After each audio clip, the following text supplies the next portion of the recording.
ನಮಸ್ಕಾರ. GTV news ಕನ್ನಡಕ್ಕೆ ಸ್ವಾಗತ. ನಾನು ನಿಮ್ಮ ವೆಂಕಟೇಶ್.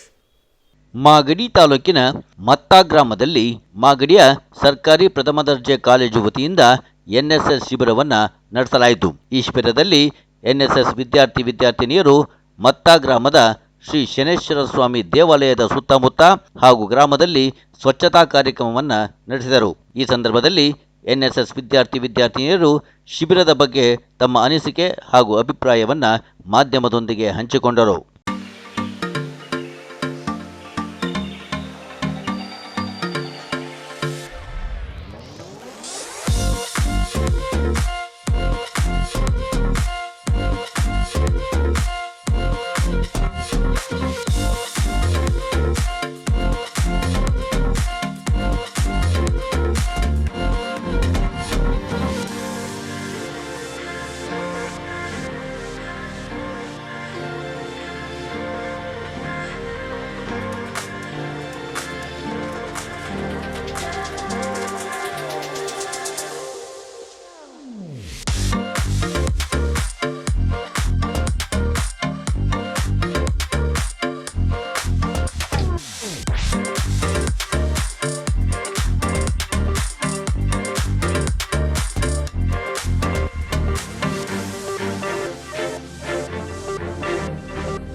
ಬೆಂಗಳೂರು ದಕ್ಷಿಣ ಜಿಲ್ಲೆಯ ನಾಡಾಡಿ ಕೆಂಪೇಗೌಡರನ್ನು ನಾಡಿಗೆ ನೀಡಿದಂಥ ಸೀಮೆ ಮಾಗಡಿ ಸೀಮೆಯ ಸಾವನದುರ್ಗ ತಪ್ಪಲಿನಲ್ಲಿರ್ತಕ್ಕಂಥ ಮತ್ತಾ ಗ್ರಾಮದಲ್ಲಿ ಚರಿತ್ರೆಯಲ್ಲಿ ದಾಖಲೆಯಲ್ಲಿ ಈ ಗ್ರಾಮದ ಹೆಸರು ಓತ ಅಂತ ಇದೆ. ಕ್ರಮೇಣ ಮತ್ತ ಅಂತ ಆಗುತ್ತೆ. ಮಂಚನೆ ಬೆಲೆಯ ಹಿನ್ನೀರಿನ ಈ ಗ್ರಾಮದಲ್ಲಿ ಸಾಕಷ್ಟು ಸ್ಮಾರಕಗಳಿದೆ. ಇಂಥ ಗ್ರಾಮದಲ್ಲಿ ಮಾಗಡಿ ಪಟ್ಟಣದ ಪ್ರತಿಷ್ಠಿತ ಸರ್ಕಾರಿ ಪ್ರಥಮ ದರ್ಜೆ ಕಾಲೇಜಿನ ರಾಷ್ಟ್ರೀಯ ಸ್ವಯಂ ಸೇವಾ ಯೋಜನೆಯ NSS ಶಿಬಿರ ನಡೀತಾ ಇದೆ. ಈ ಶಿಬಿರ ಮಕ್ಕಳಿಗೆ ಬದುಕಿನ ಒಂದು ಅಂಗವಾಗಿ ಬದುಕನ್ನು ಕಲಿಸಿಕೊಡುತ್ತೆ ಅಂತ ನಾವಾದರೂ ಭಾವಿಸ್ಕೊಂಡಿದ್ದೇನೆ. ಪರಿಸರದ ನಡುವೆ ಮಕ್ಕಳ ಮನಸ್ಸು ಹರಳಿದಾಗ ದೇಶದ ಭವಿಷ್ಯ ವಿಕಾಸ ಆಗೋದಕ್ಕೆ ಸಾಧ್ಯ. ದಯಮಾಡಿ ಒಂದೆರಡು ಅನಿಸಿಕೆಯನ್ನು ಹಂಚಿಕೊಳ್ಬೇಕು. ತಮ್ಮ ಹೆಸರು ಹೇಳಿ, ತಮ್ಮ ವಿಷಯನ ಹೇಳಿ ಮಾತಾಡಿ. ನಮಸ್ಕಾರ. ನಾನು ಡಾಕ್ಟರ್ ಶಿವಪ್ರಸಾದ್ ಅಂತ ಹೇಳಿ ರಾಜ್ಯಶಾಸ್ತ್ರ ವಿಭಾಗದ ಮುಖ್ಯಸ್ಥನಾಗಿ ಈ ಕಾಲೇಜಿನಲ್ಲಿ ಕಳೆದ 5 ವರ್ಷಗಳಿಂದ ಸೇವೆಯನ್ನು ಸಲ್ಲಿಸ್ತಾ ಇದ್ದೇನೆ. ನಮ್ಮ ಕಾಲೇಜು ಈಗಾಗಲೇ ನಿಮಗೆಲ್ಲ ತಿಳಿದ ಹಾಗೆ ಸರ್ಕಾರಿ ಪ್ರಥಮ ದರ್ಜೆ ಕಾಲೇಜು ಮಾಗಡಿ. ಇಲ್ಲಿ ನಮ್ಮ ವಿದ್ಯಾರ್ಥಿಗಳಿಗೆ ಔಪಚಾರಿಕ ಶಿಕ್ಷಣ ಮತ್ತು ಅನೌಪಚಾರಿಕ ಶಿಕ್ಷಣವನ್ನು ಜೊತೆಯಲ್ಲಿ ಮಾಡ್ಕೊಂಡು ಹೋಗ್ತಕ್ಕಂಥದ್ದು ಇದು ಸರ್ಕಾರದ ಕೇಂದ್ರ ಮತ್ತು ರಾಜ್ಯ ಸರ್ಕಾರದ ಒಂದು ನಿಯಮ ಕೂಡ ಆಗಿರುತ್ತೆ. ಇದರ ಉದ್ದೇಶ ಇಷ್ಟೇ, ಮಕ್ಕಳಲ್ಲಿ ಒಂದು ವ್ಯಕ್ತಿತ್ವವನ್ನು ನಿರ್ಮಾಣ ಮಾಡೋದಕ್ಕೆ ಒಂದು ಔಪಚಾರಿಕ ಶಿಕ್ಷಣ 4 ಗೋಡೆಯ ಮಧ್ಯೆ ಎಷ್ಟು ಶಿಕ್ಷಣ ಇಂಪಾರ್ಟೆಂಟ್ ಆಗಿರುತ್ತೋ ಅದೇ ನಿಟ್ಟಿನಲ್ಲಿ ಅವರ ಒಂದು ಜಗತ್ತಿನ ಒಂದು ಅನೌಪಚಾರಿಕ ಶಿಕ್ಷಣ ಕೂಡ ಬಹಳ ಮುಖ್ಯ ಆಗಿರುತ್ತೆ. ಆ ಹಿನ್ನೆಲೆಯಲ್ಲಿ ನಾವು ಬಹಳಷ್ಟು ನಮ್ಮಲ್ಲಿ ಬೇರೆ ಬೇರೆ ರೀತಿಯಲ್ಲಿ ಚಟುವಟಿಕೆಗಳನ್ನು ಮಕ್ಕಳಿಗೆ ಪ್ರತಿ ವರ್ಷ ಹಮ್ಮಿಕೊಳ್ತೀವಿ. ಅದರಲ್ಲಿ ಬಹಳ ಪ್ರಧಾನವಾದಂಥದ್ದು NSS ಒಂದು ಘಟಕ. ಈ NSS ಅಲ್ಲಿ ನಮ್ಮಲ್ಲಿ 2 ಘಟಕಗಳಿದೆ. ಒಂದು ವಿಶ್ವವಿದ್ಯಾಲಯ ನೀಡತಕ್ಕಂಥ ಒಂದು ಘಟಕ ಮತ್ತು ಇನ್ನೊಂದು ನಮ್ಮದೇ ಕಾಲೇಜಿನ ಒಂದು ಘಟಕ. 2 ಘಟಕಗಳಿದ್ದು ಸುಮಾರು 200 ವಿದ್ಯಾರ್ಥಿಗಳು ಇದರಲ್ಲಿ ಸಕ್ರಿಯವಾಗಿ ಸದಸ್ಯರಾಗಿರ್ತಾರೆ.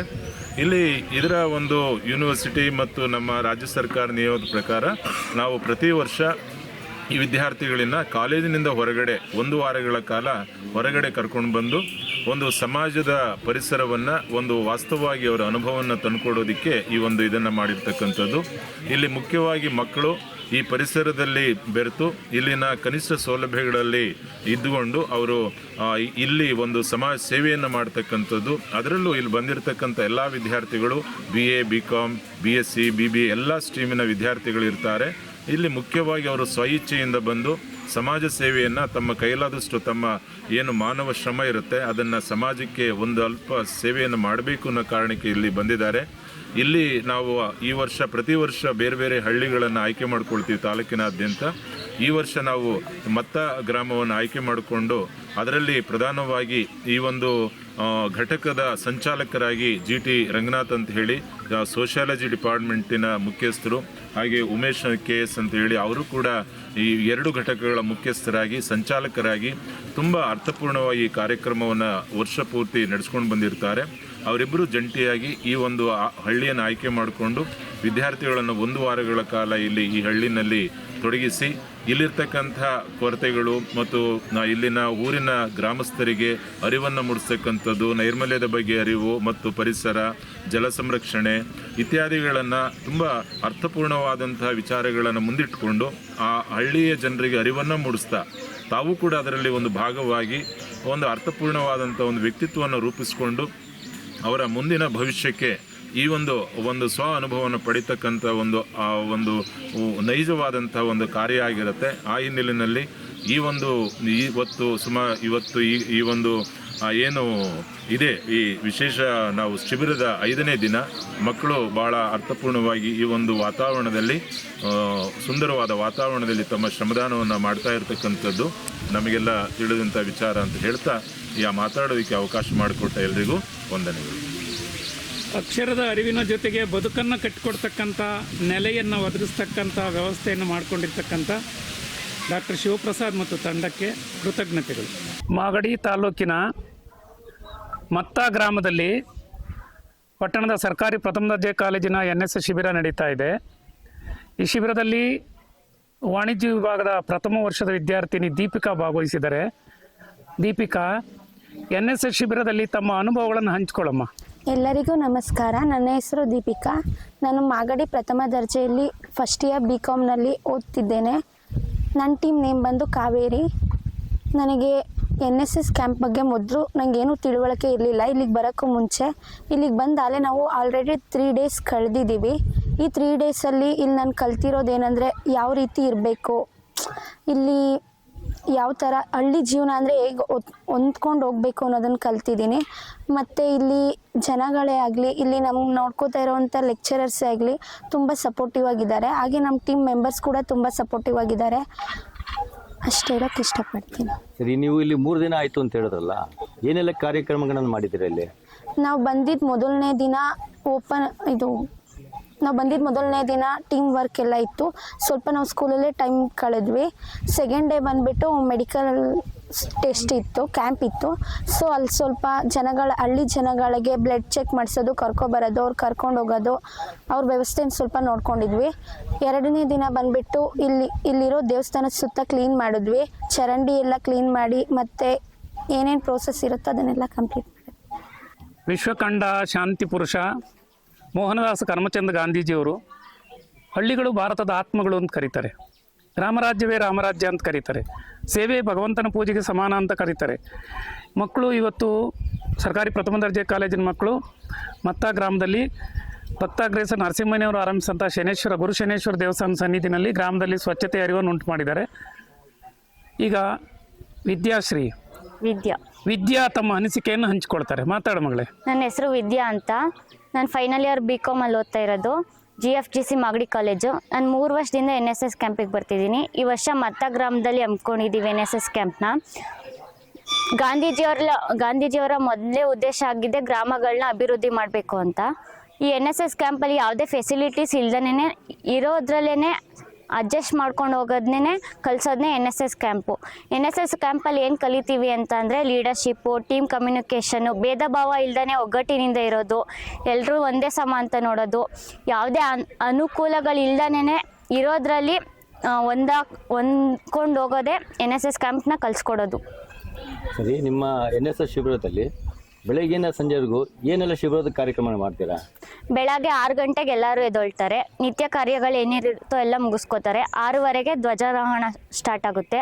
ಅದಾದಮೇಲೆ ಆ ಧ್ವಜಾರೋಹಣದಲ್ಲಿ ಗೆಸ್ಟ್ ಬಂದು ಫ್ಲ್ಯಾಗ್ ಹಾಸ್ಟಿಂಗ್ ಮಾಡಿ NSS ಗೀತೆ ಆಡಿ, ರಾಷ್ಟ್ರಗೀತೆ ಆಡಿ ಎಲ್ಲ ಆಗಿ ಮತ್ತು ಅದು ಒಂದು ಉದ್ದೇಶ ಇಟ್ಕೊಂಡು ಫ್ಲ್ಯಾಗ್ ಹಾಸ್ಟಿಂಗ್ ಮಾಡಿರ್ತಾರೆ ಒಂದು ಟಾಪಿಕ್ ಬಗ್ಗೆ.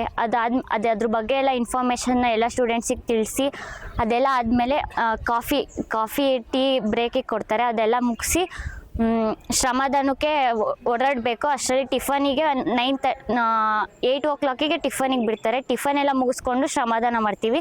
ಇವತ್ತು ಶ್ರಮದಾನನ ಶಣ್ಮತ್ಮನ್ ದೇವಸ್ಥಾನದ ಹತ್ರ ಹಮ್ಮಿಕೊಂಡಿದ್ದೀವಿ. ಬೆಳಗ್ಗೆ ನಾಷ್ಟನೂ ಶಣ್ಮತ್ಮನ್ ದೇವಸ್ಥಾನದ ಹತ್ರನೇ ಮುಗ್ದಿದೆ. ಈ ಮತ್ತೆ ನಾಷ್ಟ ಆದಮೇಲೆ ಶ್ರಮದಾನನೂ ಇಲ್ಲೇ ಕಂಟಿನ್ಯೂ ಮಾಡ್ತಾಯಿದ್ದೀವಿ. ಊಟನೂ ಇಲ್ಲೇ ಅರೇಂಜ್ ಮಾಡಿದ್ದಾರೆ. NSS ಶಿಬಿರದ ಶಿಬಿರಾರ್ಥಿ ನಾಗರಾಜು ತಮ್ಮ ಅನಿಸಿಕೆಗಳನ್ನು ಹಂಚಿಕೊಳ್ತಾರೆ. ಈ ದೇಶದ ಭವಿಷ್ಯ ಭಾರತ ಮಾತೆಯ ಶ್ರೇಷ್ಠ ಪುತ್ರರಾದಂಥ ಯುವಜನತೆಯ ಮೇಲೆ ನಿಂತಿದೆ. ಇಲ್ಲಿ ವಿದ್ಯಾರ್ಥಿಗಳಿದ್ದಾರೆ. ನಾಗರಾಜು ಶಿಬಿರದ ಹಂಚಿಕೆಯನ್ನು ಹಂಚ್ಕೊಳಪ್ಪ. ನನ್ನ ಹೆಸರು ನಾಗರಾಜ್ ಅಂತೇಳಿ. ನಾನು ಸರ್ಕಾರಿ ಪ್ರಥಮ ದರ್ಜೆ ಕಾಲೇಜು ಮಾಗಡಿನಲ್ಲಿ ತೃತೀಯ BA ಓದ್ತಾ ಇದ್ದೀನಿ. ನಂದು ಇದು NSS ಕ್ಯಾಂಪಿನ 3ನೇ ವರ್ಷದ ಅನುಭವ. ನಮ್ಮ ಸರ್ಕಾರಿ ಪ್ರಥಮ ದರ್ಜೆ ಕಾಲೇಜಿನಿಂದ ನಾವು 62 ಜನ ವಿದ್ಯಾರ್ಥಿಗಳು ಮತ್ತ ಗ್ರಾಮದಲ್ಲಿ 1 ವಾರದ ವಿಶೇಷ ವಾರ್ಷಿಕ ಶಿಬಿರವನ್ನು ಹಮ್ಮಿಕೊಂಡಿದ್ದೇವೆ. ನಾವು ಇಲ್ಲಿ ಬಂದು ಪ್ರತಿನಿತ್ಯ ಮಾಡುವಂಥ ಕಾರ್ಯಗಳಿವೆ. ಬೆಳಗ್ಗೆ ಪ್ರತಿದಿನ ಎಲ್ಲರೂ 5:30ಗೆ ಎದ್ದು 6:30ಗೆ ಧ್ವಜಾರೋಹಣ ಕಾರ್ಯಕ್ರಮವನ್ನು ಪ್ರತಿನಿತ್ಯ ನೆರವೇರಿಸ್ತೇವೆ. ಅದಾದ ನಂತರ ಅರ್ಧ ಗಂಟೆ ಪ್ರತಿನಿತ್ಯ ಯೋಗಾಭ್ಯಾಸವನ್ನು ಮಾಡುತ್ತೇವೆ. ಅದಾದ ನಂತರ ಎಲ್ಲರೂ ಉಪಹಾರವನ್ನು ತಿಂಡಿಯನ್ನು ಮುಗಿಸಿಕೊಂಡು ಮುಂದೆ ಮತ್ತ ಗ್ರಾಮದಲ್ಲಿ ಹಾಗೂ ಅಕ್ಕಪಕ್ಕ ಗ್ರಾಮದಲ್ಲಿ ಪ್ರತಿನಿತ್ಯ 2 ಗಂಟೆಗಳ ಕಾಲ ಹೋಗಿ ಶ್ರಮದಾನ ಮಾಡುತ್ತೇವೆ. ಅದನ್ನು ಮುಗಿಸ್ಕೊಂಡು ಬಂದು ಮಧ್ಯಾಹ್ನ ನಂತರ ಉಪಹಾರವನ್ನು ಸೇವನೆ ಮಾಡಿ ಸಂಜೆ 4 ಗಂಟೆಗೆ ಪ್ರತಿನಿತ್ಯ ಒಂದು ವಿಷಯದ ಕುರಿತು, ಉದಾಹರಣೆಗೆ ಶಿಶು ಅಭಿವೃದ್ಧಿ ಮತ್ತು ಅಂಗನವಾಡಿಯಿಂದ ದೊರೆಯುವಂಥ ಸೌಲಭ್ಯಗಳ ಬಗ್ಗೆ, ಕೃಷಿ ಇಲಾಖೆಯಿಂದ ರೈತರಿಗೆ ದೊರೆಯುವಂಥ ಸೌಲಭ್ಯಗಳ ಬಗ್ಗೆ, ಹೀಗೆ ಪ್ರತಿನಿತ್ಯ ಒಂದೊಂದು ವಿಷಯದ ಕುರಿತು ವಿಶೇಷ ಉಪನ್ಯಾಸ ಕಾರ್ಯಕ್ರಮವನ್ನು ಹಮ್ಮಿಕೊಂಡಿರುತ್ತೇವೆ. ಸಂಜೆ ಇದಾದ ನಂತರ ಈ ಕಾರ್ಯಕ್ರಮ ಮುಗಿದ ನಂತರ ಸಂಜೆ 7 ಗಂಟೆಗೆ ಸಾಂಸ್ಕೃತಿಕ ಕಾರ್ಯಕ್ರಮಗಳು ಹಮ್ಮಿಕೊಳ್ಳುತ್ತೇವೆ. ಈ ಕಾರ್ಯಕ್ರಮದಲ್ಲಿ ಪ್ರತಿ ತಂಡದಿಂದ ಪ್ರತಿ ವಿದ್ಯಾರ್ಥಿಗಳಿರುವಂಥ ಕೌಶಲ್ಯಗಳನ್ನು ಅಭಿವ್ಯಕ್ತಿಪಡಿಸೋದಕ್ಕೆ ಇದೊಂದು ಉತ್ತಮ ಅವಕಾಶ ಅಂತಲೇ ಹೇಳ್ಬೋದು. ಹೀಗೆ ನಾವು ಪ್ರತಿನಿತ್ಯ ಈ ಥರ ಎಲ್ಲ ಬೆಳಗ್ಗೆಯಿಂದ ಸಂಜೆವರೆಗೂ ಈ ಎಲ್ಲ ಕಾರ್ಯಕ್ರಮಗಳನ್ನು ಮಾಡುತ್ತೇವೆ. ನಮ್ಮ ಮುಖ್ಯ ಉದ್ದೇಶ ಏನೆಂದರೆ ಮತ್ತ ಗ್ರಾಮದವರಿಗೆ ಪ್ರತಿನಿತ್ಯ ಅವರು ಮಾಡುವಂಥ ಕಾರ್ಯಗಳಲ್ಲಿ ಅವ್ರ ಮನೆ ಮುಂದೆ ಕಸ ಇರುತ್ತೆ, ಅವ್ರು ಎತ್ತಾಕಲ್ಲ. ನಾವು ಬಂದು ಶ್ರಮದಾನ ಮಾಡೋದು ಬರೀ ನಾವು ಕೆಲಸ ಮಾಡೋದಂತಲ್ಲ, ನಾವು ಕೆಲಸ ಮಾಡೋದ್ರ ಜೊತೆಗೆ ಮತ್ತ ಗ್ರಾಮದಲ್ಲಿರುವವ್ರಿಗೆ ಅರಿವನ್ನು ಮೂಡಿಸುವುದು ನಮ್ಮ ಮುಖ್ಯ ಉದ್ದೇಶವಾಗಿರ್ತದೆ. ನಾವು 1 ವಾರ ಬಂದು ಏನಿದ್ದೀವಿ, ನಾವು ಇಲ್ಲಿರೋರು ಎಲ್ಲರೂ ಐಷಾರಾಮಿ ಜೀವನ ನಡೆಸ್ತಾ ಇಲ್ಲ. ಐಷಾರಾಮಿ ಜೀವನ ಹೊರತುಪಡಿಸಿ ಕೊರತೆಯಿಂದ ಕೂಡಿರುವ ಸಂಪನ್ಮೂಲಗಳನ್ನು ಬಳಸಿಕೊಂಡು 1 ವಾರ ಬದುಕೋದೇ ನಮ್ಮ NSS ಕ್ಯಾಂಪಿನ ಮುಖ್ಯ ಉದ್ದೇಶ ಅಂತಲೇ ಹೇಳ್ಬೋದು. ಇಷ್ಟು ಮಾತಾಡಲು ಅವಕಾಶ ಕೊಡಿ. ಎಲ್ಲ ಧನ್ಯವಾದಗಳು. ಸರಿ, ಈಗ ನೀವು ಹೇಳಿದ್ರಿ ಮತ್ತ ಗ್ರಾಮದಲ್ಲಿ ಮನೆಗಳಲ್ಲಿರ್ತಕ್ಕಂಥವ್ರಿಗೆ ಅರಿವನ್ನು ಮೂಡಿಸ್ತೀನಿ ಅಂತ. ಈಗ ನೀವು 1 ವಾರ ಇದ್ದಾಕ್ಷಣಕ್ಕೆ ಅವ್ರಿಗೆ ಅರಿವು ಮೂಡುತ್ತಾ? ಸರ್, ಮೂಡುತ್ತೆ ಅಂತ ಪ್ರಶ್ನೆ ಇರ್ಬೋದು. ನಾವು ಏನು ಮಾಡ್ತೀವಿ, ಪ್ರತಿನಿತ್ಯ ಜಾಥಾ ಅಂತ ಹೋಗ್ತೀವಿ. ಮದ್ಯಪಾನ, ಧೂಮಪಾನ, ಹೊರಗಡೆ ಪ್ಲಾಸ್ಟಿಕ್ ನಿಷೇಧ, ಮತದಾನ ಮಾಡುವಂಥದ್ದು, ಈ ಥರ ಸಾಮಾಜಿಕ ಜಾಗೃತಿಯನ್ನು ನಾವು ಮೂಡಿಸ್ತೀವಿ. ಪ್ರತಿನಿತ್ಯ ನಾವು ಸಂಜೆ ಹೊತ್ತು ಬಂದು ಮತ್ತ ಗ್ರಾಮದಲ್ಲಿ ಜಾಗೃತಿಯನ್ನು ಮೂಡಿಸ್ತೀವಿ. ಅವರು ಎಷ್ಟರ ಮಟ್ಟಿಗೆ ಪಾಲಿಸ್ತಾರೆ ಬಿಡ್ತಾರೆ ಅನ್ನೋದು ಅವ್ರಿಗೆ ಬಿಟ್ಟಿದ್ದು. ನಮ್ಮ ಕೈಲಿ, ನಮ್ಮ ಕಾಲೇಜಿನ ವಿದ್ಯಾರ್ಥಿಗಳಿಂದ ಆದಂಥ ಕರ್ತವ್ಯವನ್ನು, ಸಾಮಾಜಿಕ ಜವಾಬ್ದಾರಿನೇ ನಾವು ಅವ್ರಿಗೆ ತಿಳಿಸ್ತೀವಿ. ಪಾಲಿಸೋದು ಬಿಡೋದು ಅವ್ರಿಗೆ ಬಿಟ್ಟಿದೆ ಸರ್. ಅವ್ರಿಗೆ ಬಿಟ್ಟಿದ್ದು ಅಂತಲ್ಲ, ನೀವೇನು ಮಾಡಬೇಕು ಅಂತಂದ್ರೆ ಈಗ 1 ವಾರ ಏನು ನೀವು ಮಾಡಿರ್ತೀರ ಅದನ್ನು ಕಂಟಿನ್ಯೂ ಮಾಡುವಂಥ ಅರಿವನ್ನು ಮೂಡಿಸ್ಬೇಕು ಅವರಿಗೆ. ಸರ್, ನಾವು ಅವರು ಕಂಟಿನ್ಯೂ ಮಾಡ್ತಕ್ಕಂಥ ಅರಿವು, ಜಾಥಾಗಳು, ಸಾಮಾಜಿಕ ನಾಟಕಗಳು, ಈ ನಾಟಕಗಳ ಮೂಲಕ ಅವರಿಗೆ ಅರ್ಥವಾಗುವಂತಹ, ನಾವು ಏನೋ ಅಭಿವ್ಯಕ್ತಗೊಳಿಸುವ ಮೂಲಕ ಅವರಿಗೆ ಅರ್ಥ ಮಾಡಿಸುವಂತಹ ಪ್ರಯತ್ನವನ್ನು ನಾವು ಮಾಡ್ತೀವಿ ಸರ್. ಸರಿ, ನಿಮ್ಮ ಈ ಒಂದು NSS ಶಿಬಿರಕ್ಕೆ ಗ್ರಾಮದ ಕಡೆಯಿಂದ ಯಾವ ರೀತಿ ಸಹಕಾರ ಸಿಗುತ್ತೆ ಸರ್? ಈ ಗ್ರಾಮದಲ್ಲಿ ಮುಂಚೆ ಮಾಜಿ ಅಧ್ಯಕ್ಷರಾಗಿರ್ತಂಥ ಪುಟ್ಟರಾಜ್ ಅವರಿದ್ದಾರೆ. ಹಾಗೆ ಕೆಲವು ರಿಟೈರ್ಡ್ಮೆಂಟ್ ಮಿಲಿಟರಿ ಆಫೀಸರ್ ಇದ್ದಾರೆ. ಹೀಗೆ ಕೆಲವರು ಶಿಕ್ಷಕರು, ಪೊಲೀಸ್ ಆಫೀಸರ್ಸ್ ಹೀಗಿದ್ದಾರೆ. ಅವರು ಕೆಲವರು ಪ್ರೋತ್ಸಾಹ ಮಾಡ್ತಾರೆ, ಕೆಲವರು ನೋಡಿದ್ರು ಸುಮ್ಮನೆ ನಮ್ಗೆ ಯಾಕೆ ಅನ್ನೋ ಥರ ಇದ್ದಾರೆ. ಕೈಲಾದವರು, ಇಷ್ಟ ಇರೋರು ಬಂದು ಸಹಾಯ ಮಾಡ್ತಾರೆ. ಕೆಲವರು ಪ್ರೋಗ್ರಾಮ್ಗೆ ಇನ್ವೈಟ್ ಮಾಡಿರ್ತೀವಿ, ಬೆಳಗ್ಗೆ ಧ್ವಜಾರೋಹಣ ಕಾರ್ಯಕ್ರಮ ಬನ್ನಿ ಅಂತೇಳಿ, ಬರ್ತೀನಿ ಅಂತ ಹೇಳ್ತಾರೆ, ಏನು ಬರ್ತಾರೆ. ಹಾಗೆ ಹೀಗೆ ಪ್ರತಿನಿತ್ಯ ಗ್ರಾಮದಲ್ಲಿ ಹಾಲು ಉತ್ಪಾದಕರ ಸಂಘದ ಅಧ್ಯಕ್ಷರು, ಗ್ರಾಮ ಮುಖ್ಯಸ್ಥರು, ಹೀಗೆ ಪ್ರತಿನಿತ್ಯ ಒಬ್ಬೊಬ್ಬರನ್ನು ಮತ್ತ ಗ್ರಾಮದಲ್ಲಿ ಕರೆದುಕೊಂಡು ಅವ್ರ ಕಡೆಯಿಂದನೇ ಧ್ವಜಾರೋಹಣ ಕಾರ್ಯಕ್ರಮ ನಾವು ಮಾಡಿಸ್ತೀವಿ ಸರ್. ನಮಸ್ಕಾರ. ನಮಸ್ತೆ. ಗಂಧದ ಕೊರಡು ತನ್ನನ್ನು ತಾನು ತೆಗೆದುಕೊಂಡಷ್ಟು ಸುಗಂಧವನ್ನು ಸೂಸುತ್ತೆ. ಸಮಾಜದ ಪರಿಶುದ್ಧತೆಗೆ ಅರ್ಪಣಾ ಭಾವನೆಯಿಂದ ದುಡಿಯುತ್ತೆ. ಶಿಕ್ಷಕ ವೃತ್ತಿ ಪರಮ ಪವಿತ್ರವಾದದ್ದು. ಅದು ಪ್ರಾಥಮಿಕ ಶಾಲೆ ಇರಲಿ, ಕಾಲೇಜು ಹಂತದವರೆಗೆ ಪ್ರಾಧ್ಯಾಪಕ ವೃತ್ತಿ ಇರಲಿ. ಮಾಗಡಿ ಪಟ್ಟಣದ ಸರ್ಕಾರಿ ಪ್ರಥಮ ದರ್ಜೆ ಕಾಲೇಜಿನಲ್ಲಿ ಅಧ್ಯಾಪನದೊಂದಿಗೆ ಮಕ್ಕಳ ಬದುಕನ್ನು ರೂಪಿಸುವಲ್ಲಿ ತಮ್ಮನ್ನು ತಾವು ಅರ್ಪಣೆ ಮಾಡಿಕೊಂಡಿರ್ತಕ್ಕಂಥ NSS ಶಿಬಿರಾಧಿಕಾರಿಗಳಾದಂಥ ಸಹೋದರ GT ರಂಗನಾಥ್ರವರಿದ್ದಾರೆ. ರಂಗನಾಥ್ ಸರ್, ಈ ಶಿಬಿರದಲ್ಲಿ ತಾವು ಮಕ್ಕಳಿಗೆ ಪಡಿಮೂಡಿಸ್ತಕ್ಕಂಥ ವಿಶೇಷತೆಯನ್ನು ಹಂಚಿಕೊಳ್ಳಿ. ಎಲ್ಲರಿಗೂ ನಮಸ್ಕಾರ. ನಾನು ಸರ್ಕಾರಿ ಪ್ರಥಮ ದರ್ಜೆ ಕಾಲೇಜು ಮಾಗಡಿಯಲ್ಲಿ ಸಮಾಜಶಾಸ್ತ್ರ ಪ್ರಾಧ್ಯಾಪಕ ಮತ್ತು NSS ಅಧಿಕಾರಿಯಾಗಿ ಕಾರ್ಯನಿರ್ವಹಿಸ್ತಾ ಇದ್ದೀನಿ. ಏನು ಮಹಾತ್ಮ ಗಾಂಧೀಜಿಯವರ ಕನಸಿದೆ, ಗ್ರಾಮಗಳ ಉದ್ಧಾರವೇ ದೇಶದ ಉದ್ಧಾರ ಅಂತಕ್ಕಂಥ ಒಂದು ಮಾತನ್ನು ಅಥವಾ ಅವರ ಕನಸನ್ನು ಈಡೇರಿಸಕ್ಕಂಥ ದೃಷ್ಟಿಯಿಂದ ನಾವು ಈ NSS ಶಿಬಿರವನ್ನು ಗ್ರಾಮೀಣ ಪ್ರದೇಶದಲ್ಲಿ ಹಮ್ಮಿಕೊಳ್ತಾ ಇದ್ದೀವಿ. ಯಾಕೆಂದರೆ ನಮ್ಮಲ್ಲಿ ಕೆಲವೊಂದು ಕಾಲೇಜುಗಳು ಬೆಂಗಳೂರಲ್ಲಿ ಯೂನಿವರ್ಸಿಟಿಯಲ್ಲೇ NS ಭವನದಲ್ಲಿ ಹಮ್ಮಿಕೊಳ್ತಾ ಇವೆ. ಆದರೆ ನಾವು NSSನ ಮುಖ್ಯ ಉದ್ದೇಶ ಏನು ಗ್ರಾಮೀಣ ಭಾಗದ ಜನ ಇದ್ದಾರೆ ಅವರಿಗೆ ಅರಿವನ್ನು ಮೂಡಿಸ್ತಕ್ಕಂಥ ಒಂದು ಉದ್ದೇಶವನ್ನು ಹೊಂದಿರತಕ್ಕಂಥದ್ದು. ಹಾಗಾಗಿ ನಾವು ಇವತ್ತು ಮಾಗಡಿ ತಾಲೂಕು ಏನು ಮತ್ತ ಗ್ರಾಮ ಇದೆ, ಆ ಮತ್ತ ಗ್ರಾಮದಲ್ಲಿ ನಮ್ಮ NSS ವಾರ್ಷಿಕ ಶಿಬಿರವನ್ನು ಹಮ್ಮಿಕೊಂಡಿದ್ದೇವೆ. ಇಂಥ ಒಂದು ಶಿಬಿರವನ್ನು ಹಮ್ಮಿಕೊಳ್ಳೋದಕ್ಕೆ ನಮ್ಮ ಏನು ಮತ್ತ ಗ್ರಾಮದ ಪಾಠಶಾಲೆ ಹಿರಿಯ ಪ್ರಾಥಮಿಕ ಪಾಠಶಾಲೆಯ ಮುಖ್ಯ ಶಿಕ್ಷಕರಾದಂಥ ಪ್ರಕಾಶ್, ಹಾಗೆಯೇ ಈ ಊರಿನ ಮಾಜಿ ಗ್ರಾಮ ಪಂಚಾಯತ್ ಸದಸ್ಯರಾದಂಥ ಪುಟ್ಟರಾಜು ಏನಿದ್ದಾರೆ, ಅವರು ಇಲ್ಲಿ ನಮ್ಮ ಒಂದು ಶಿಬಿರವನ್ನು ಹಮ್ಮಿಕೊಳ್ಳೋದಕ್ಕೆ ಬಹಳ ಒಂದು ಪ್ರೋತ್ಸಾಹವನ್ನು ಕೊಟ್ಟರು.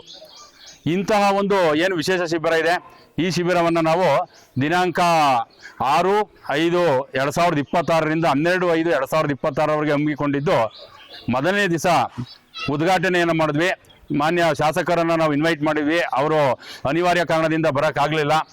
ಅವರ ಅನುಪಸ್ಥಿತಿಯಲ್ಲಿ ನಮ್ಮ ಕಾಲೇಜಿನ ಪ್ರಾಂಶುಪಾಲರಾದಂಥ ರಾಜಣ್ಣ ಸರ್ ಅವರು ಈ ಒಂದು ಕಾರ್ಯಕ್ರಮವನ್ನು ಉದ್ಘಾಟಿಸಿದರು. ಈ ಕಾರ್ಯಕ್ರಮದಲ್ಲಿ ಮತ್ತ ಗ್ರಾಮದ ಏನು ಕೆಲವೊಂದು ಜನ ಮುಖಂಡರು ಪಾಲ್ಗೊಂಡು ಈ ಶಿಬಿರಕ್ಕೆ ಶುಭವನ್ನು ಹಾರೈಸಿದರು. ಹಾಗೆಯೇ ಎರಡನೇ ದಿನ ನಾವು ಏನು ಮಾಗಡಿ ಆರೋಗ್ಯ ಕೇಂದ್ರದ ಅಥವಾ ಮಾಗಡಿ ತಾಲೂಕು ಆಸ್ಪತ್ರೆಯ ವೈದ್ಯರನ್ನ ಕರೆಸಿ ಈ ಊರಿನ ಏನು ಹಿರಿಯರಿದ್ದಾರೆ, ಅದರಲ್ಲೂ ಈ ಊರಲ್ಲಿ ನಾವು ನೋಡಿದಾಗೆ ಸುಮಾರು ಜನ ವಯಸ್ಸಾದಂಥ ವ್ಯಕ್ತಿಗಳೇ ಜಾಸ್ತಿ ಇದ್ದಾರೆ. ಅವರಿಗೆ ಒಂದು ಏನು ಆರೋಗ್ಯ ತಪಾಸಣೆಯನ್ನು ಮಾಡಬೇಕು ಅಂತಕ್ಕಂಥ ದೃಷ್ಟಿಯಿಂದ ನಾವು ವೈದ್ಯರನ್ನ ಕರೆಸಿ ಆರೋಗ್ಯ ತಪಾಸಣೆಯನ್ನು ಮಾಡಿಸಿದ್ವಿ. ಅದು ತುಂಬ ನಮಗೆ ಸಕ್ಸಸ್ ಆಯಿತು. ಅದಾದ ನಂತರ ಶುಕ್ರವಾರ ನಮ್ಮ ಏನು ಕೃಷಿ ಇಲಾಖೆಯ ಉಪನಿರ್ದೇಶಕರಾದಂಥ ವಿಜಯ ಸವಣೂರಿದ್ದಾರೆ, ಅವ್ರನ್ನ ಕರೆಸಿ ಈ ಒಂದು ಕೃಷಿ ಇಲಾಖೆಯಿಂದ ಗ್ರಾಮೀಣ ಜನರಿಗೆ ಬರೀತಕ್ಕಂಥ ಸೌಲಭ್ಯಗಳು ಮತ್ತು ವಿದ್ಯಾರ್ಥಿಗಳಿಗೂ ಕೂಡ ಕೃಷಿ ಇಲಾಖೆಯಿಂದ ಏನು ಸೌಲಭ್ಯಗಳು ಸಿಗ್ಬೋದು ಅನ್ನೋದ್ರ ಬಗ್ಗೆ ಮಾಹಿತಿಯನ್ನು ಒದಗಿಸಿದ್ವಿ. ಇಂದು ನಮ್ಮ ಏನು CDPO ಆದಂಥ ಸುರೇಂದ್ರ ಅವರನ್ನು ಇವತ್ತು 4 ಗಂಟೆಗೆ ನಾವು ಇನ್ವೈಟ್ ಮಾಡಿದ್ದೀವಿ. ಅವರು ಇವತ್ತು 4 ಗಂಟೆಗೆ ಬರ್ತಾ ಇದ್ದಾರೆ. ಅವರು ಏನು ಶಿಶು ಅಭಿವೃದ್ಧಿ ಇಲಾಖೆಯಿಂದ ಸಿಗ್ತಕ್ಕಂಥ ಸೌಲಭ್ಯಗಳು, ಈ ಗ್ರಾಮೀಣ ಭಾಗದಲ್ಲಿ ಇವತ್ತು ಹೆಣ್ಣು ಮಕ್ಕಳಿಗೆ ಅನೇಕ ರೀತಿಯ ಸೌಲಭ್ಯಗಳು ಸಿಗ್ತವೆ, ಅದು ಗೊತ್ತಿರೋದಿಲ್ಲ. ಅಂಥ ಸೌಲಭ್ಯಗಳ ಬಗ್ಗೆ ಮಾಹಿತಿಯನ್ನು ತಿಳಿಸ್ಕೊಂಥ ಕಾರ್ಯವನ್ನು ಅವ್ರ ಕಡೆಯಿಂದ ಮಾಡಿಸ್ತಾ ಇದ್ದೀವಿ. ಅದೇ ರೀತಿ ನಾಳೆ ನಮ್ಮ ಮಾಗಡಿ ಸರ್ಕಲ್ ಇನ್ಸ್ಪೆಕ್ಟರ್ ಆದಂಥ ಶ್ರೀನಿವಾಸ್ GT ಅವರನ್ನ ಕರೆಸಿದ್ದೀವಿ. ಅವರು ಇವತ್ತೇನು ಸೈಬರ್ ಅಪರಾಧಗಳ ಬಗ್ಗೆ ಮಾಹಿತಿಯನ್ನು ತಿಳಿಸ್ತಕ್ಕಂಥ ಕಾರ್ಯವನ್ನು ನಾಳೆ 4 ಗಂಟೆಗೆ ಅವರು ಮಾಡ್ತಿದ್ದಾರೆ. ಹಾಗೆಯೇ ಸೋಮವಾರ ನಮ್ಮ ವಿದ್ಯಾರ್ಥಿಗಳಿಗೆ ಅತಿ ಮುಖ್ಯವಾದಂಥದ್ದು, ಯಾಕೆ ಅಂತಂದರೆ ವಿದ್ಯಾರ್ಥಿಗಳ ಭವಿಷ್ಯವನ್ನು ರೂಪಿಸೋದಕ್ಕೆ ಇವತ್ತು ಸರ್ಕಾರ ಕೊಡ್ತಕ್ಕಂಥ ಏನು ಸ್ಕಾಲರ್ಶಿಪ್ಗಳಿದೆ ಅದರ ಬಗ್ಗೆ ಮಾಹಿತಿ ನಮ್ಮ ವಿದ್ಯಾರ್ಥಿಗಳಿಗೆ ಬೇಕು. ಅದಕ್ಕೋಸ್ಕರ ನಾವು ಈ ತಾಲೂಕು ಸಮಾಜ ಕಲ್ಯಾಣಾಧಿಕಾರಿಗಳಾದಂಥ ಉಮಾದೇವಿ ಮೇಡಮ್ ಏನಿದ್ದಾರೆ ಅವ್ರನ್ನ ಕರೆಸ್ತಾ ಇದ್ದೀವಿ. ಅವರಿಂದ ನಮ್ಮ ಶಿಬಿರಾರ್ಥಿಗಳಿಗೆ ಏನು ಮಾಹಿತಿ ಮತ್ತು ಗ್ರಾಮಸ್ಥರಿಗೂ ಕೂಡ ಮಾಹಿತಿಯನ್ನು ಒದಗಿಸ್ತಾ ಇದ್ದೀವಿ. ಹಾಗೆಯೇ ಕೊನೆ ದಿವಸ ಮಂಗಳವಾರ ನಮ್ಮ ಕಾರ್ಯಕ್ರಮ 12 ಗಂಟೆಗೆ ಇಲ್ಲಿ ಸಮಾರೋಪ ಸಮಾರಂಭ ಅನ್ನೋದು ಆಗ್ತಾ ಇದೆ. ಈ ಸಂದರ್ಭದಲ್ಲಿ ನಾನು ಹೇಳೋದಿಷ್ಟೇ, ಇವತ್ತೇನು ಮಹಾತ್ಮ ಗಾಂಧೀಜಿಯವರ ಕನಸಿತ್ತು, ಆ ಕನಸನ್ನು ಈಡೇರಿಸೋದಕ್ಕೆ ನಾನು ಮತ್ತು ನನ್ನ ಎಲ್ಲ ಶಿಬಿರಾರ್ಥಿಗಳು ಪ್ರಾಮಾಣಿಕವಾದಂಥ ಪ್ರಯತ್ನವನ್ನು ಮಾಡ್ತಾ ಇದ್ದೀವಿ. ಹಾಗೆಯೇ ಇಲ್ಲಿ ಚರಂಡಿಯನ್ನು ಕ್ಲೀನ್ ಮಾಡ್ತಕ್ಕಂಥದ್ದಾಗ್ಬೋದು, ರಸ್ತೆಗಳನ್ನ ಸ್ವಚ್ಛಗೊಳಿಸ್ತಕ್ಕಂಥದ್ದಾಗ್ಬೋದು, ಇಂಗು ಗುಂಡಿಗಳನ್ನು ನಿರ್ಮಾಣ ಮಾಡ್ತಕ್ಕಂಥದ್ದಾಗ್ಬೋದು, ಹಾಗೆಯೇ ಏನು ಆ ಶಾಲೆಯ ಸುತ್ತಮುತ್ತ ಆ ಪರಿಸರವನ್ನು ಸ್ವಚ್ಛಗೊಳಿಸೋಂತಾಗ್ಬೋದು. ಇವತ್ತು ನಮ್ಮ ಪರಮಾತ್ಮನ ಸನ್ನಿಧಿಯಲ್ಲಿ ನಿಜವಾಗ್ಲೂ ನಮಗೆ ನಮ್ಮ ಹುಡುಗರು ಹೇಳ್ತಾ ಇದ್ರು, ಸರ್ ಸ್ಕೂಲಲ್ಲಿ ಬೇಡ ಇಲ್ಲೇ ಒಂದು ವಾರ ಇದ್ಬಿಡ್ತೀವಿ ಸರ್ ಅಂತ. ಅಷ್ಟು ನಮ್ಮ ಹುಡುಗರು ತೃಪ್ತಿಯಿಂದ ಕೆಲಸವನ್ನು ಮಾಡಿದ್ದಾರೆ. ನನಗಂತೂ ಈ ಕ್ಯಾಂಪು ತುಂಬ ಸಂತೋಷದಿದೆ, ತುಂಬ ಯಶಸ್ವಿ ಆಗುತ್ತೆ ಅಂತಕ್ಕಂಥ ಒಂದು ಭರವಸೆಯನ್ನು ನಾನು ಇಟ್ಕೊಂಡಿದ್ದೀನಿ ಅಂತ ಈ ಸಂದರ್ಭದಲ್ಲಿ ಹೇಳ್ತಾ ಇಷ್ಟು ಮಾತಾಡೋದಕ್ಕೆ ಅವಕಾಶ ಕೊಟ್ಟ ಎಲ್ಲ ನನ್ನ ಮಾಧ್ಯಮ ಮಿತ್ರರಿಗೆ ವಂದನೆಗಳನ್ನು ಸಲ್ಲಿಸ್ತಾ ಇದ್ದೀನಿ. ಪಠ್ಯ ಮತ್ತು ಪಠ್ಯೇತರ ಚಟುವಟಿಕೆಗಳಲ್ಲಿ ಮಕ್ಕಳನ್ನು ತೊಡಗಿಸಿಕೊಂಡು ಮಕ್ಕಳಲ್ಲಿನ ಮೌಢ್ಯವನ್ನು ನಿವಾರಣೆ ಮಾಡಿ ವೈಚಾರಿಕ ವೈಜ್ಞಾನಿಕ ಭಾವನೆಯ ಜೊತೆಗೆ ಧರ್ಮ, ಕಲೆ, ಸಂಸ್ಕೃತಿ, ಚರಿತ್ರೆ, ಇತಿಹಾಸ, ಸಾಹಿತ್ಯ, ಜನಪದವನ್ನು, ಕೃಷಿ ಬದುಕನ್ನು, ಬುಡಕಟ್ಟು ಪರಂಪರೆಯನ್ನು ತಿಳಿಸುತ್ತಾ ಪಟ್ಟಣದ ನಾಗರಿಕತೆಗೆ ಅಷ್ಟೇ ಸೀಮಿತವಾಗದೆ ನಮ್ಮ ಬದುಕು ಹಳ್ಳಿನಲ್ಲಿದೆ, ನಮ್ಮ ಹಳ್ಳಿ ಮುಂದೆ ನಿಮ್ಮ ದಿಳ್ಳಿ ಯಾವ ಲೆಕ್ಕ ಅನ್ನೋ ಒಂದು ಕಾಲ ಇತ್ತು. ಗ್ರಾಮ ರಾಜ್ಯದ ಕನಸನ್ನು ಬಿತ್ತಿ ಬೆಳೆಸ್ತಾ ಇರತಕ್ಕಂಥ ಸರ್ಕಾರಿ ಪ್ರಥಮ ದರ್ಜೆ ಕಾಲೇಜಿನ NSS ಶಿಬಿರದ ಶಿಬಿರಾಧಿಕಾರಿಗಳಾದಂಥ GT ರಂಗನಾಥ್ ಅವರಿಗೆ ಮತ್ತು ಆ ತಂಡದ ಪ್ರಾಂಶುಪಾಲರಿಗೆ, ಎಲ್ಲ ಅಧ್ಯಾಪಕರು, ಪ್ರಾಧ್ಯಾಪಕರು, ವಿದ್ಯಾರ್ಥಿನಿಯರಿಗೆ, ಸಿಬ್ಬಂದಿ ವರ್ಗದವರಿಗೆ ಗ್ರಾಮೀಣ ಜನತೆಯ ಪರವಾಗಿ ಕೃತಜ್ಞತೆಗಳು. ಮಕ್ಕಳ ಬದುಕು ಹಸನಾಗಲಿ. ಮಕ್ಕಳು ಭವಿಷ್ಯದ ರೂವಾರಿಗಳು, ತಮ್ಮ ವ್ಯಕ್ತಿತ್ವವನ್ನು ರೂಪಿಸ್ಕೊಳ್ಬೇಕು. ನೀವೆಷ್ಟೇ ದೊಡ್ಡವರಾದರೂ ಕೂಡ ನಾವು ಬೆಳೆದು ಬಂದಂಥ ನೆಲಮೂಲವನ್ನು, ಕುಲಮೂಲವನ್ನು, ದೇಶದ ಮೂಲವನ್ನು ಮರಿಬಾರ್ದು. ತಾಯಿ, ತಂದೆ, ಗುರು, ದೈವವನ್ನು ಮರಿಬಾರ್ದು ಅಂತೇಳಿ ವಿನಮ್ರವಾಗಿ ಮನವಿ ಮಾಡ್ಕೊಳ್ತೇನೆ. ನಿಮ್ಮ ಕನಸು ನನಸಾಗಲಿ. ಈ ಶಿಬಿರ ನಿಮ್ಮ ಬದುಕಿನಲ್ಲಿ ಒಂದು ಹೆದ್ದಾರಿಯಾಗಿ ಮೂಡಲಿ ಅಂತ ಹಾರೈಸ್ತೀನಿ. बोलो भारत माता की महात्मा गांधी जी की मागड़ी केंपेगौडर की सरकारी प्रथम दर्जे कॉलेज मागड़ी की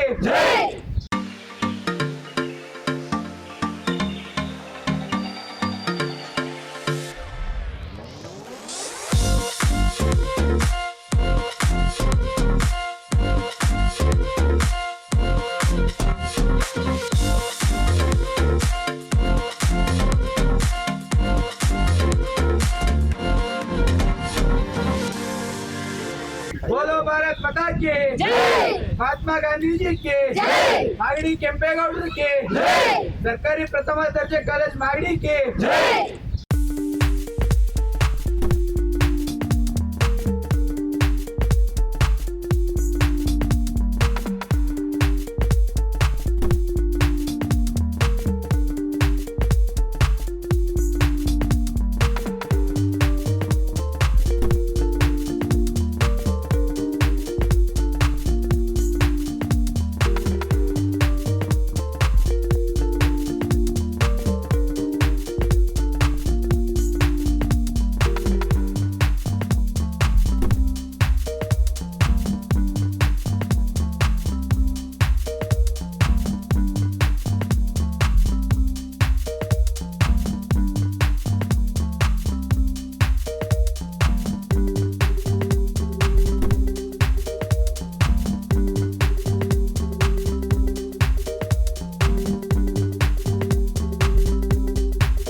ಇದು ಇವತ್ತಿನ ಮಾಗಡಿಯ ಸುದ್ದಿ ಸಮಾಚಾರ. ನಿರಂತರ ಸುದ್ದಿ ಸಮಾಚಾರಕ್ಕೆ ವೀಕ್ಷಿಸಿ ನಿಮ್ಮ GTV ನ್ಯೂಸ್ ಕನ್ನಡವನ್ನು. ವಂದನೆಗಳು.